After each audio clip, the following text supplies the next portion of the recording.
ليه معظم مرضى النقرس بيقولوا لي نفس الجملة دي؟ نمت كويس وصحيت الفجر من شدة الألم مش قادر أحط رجلي على الأرض. فالسؤال بقى ليه النقرس بيختار بالليل؟ بيجي بالليل، النوبة بتاعته بتيجي بالليل. النهارده هنعرف ليه النوبة النقرس بتبدأ فجأة وفي الغالب أثناء ما وأنت نايم.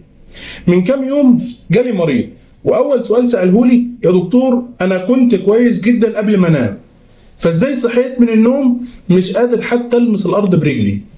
وده في الحقيقه هو ده الوصف الكلاسيكي جدا لنوبه النقرس. خلينا نبسطها.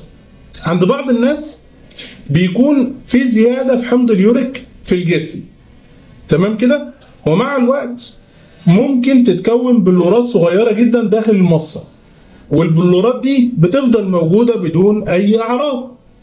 لكن فجأة الجهاز المناعي بيبدأ يتعامل معاها على إنها جسم غريب موجود في الجسم، فيبدأ يحصل حواليها التهاب شديد جدا داخل المفصل، وعلشان كده الألم ده بيظهر فجأة والمفصل يحمر ويسخن ويتورم، وأحيانا مجرد لمس الملاية للمفصل بيكون بالنسبة لك مؤلم جدا.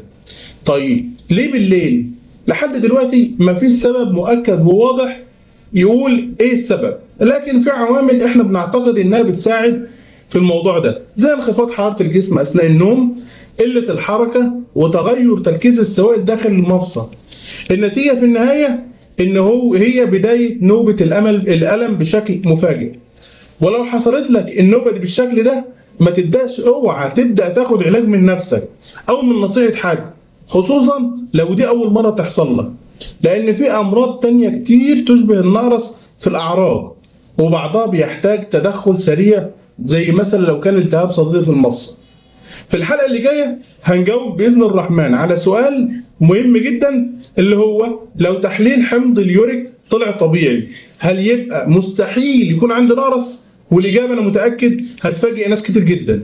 ودمتم سالمين.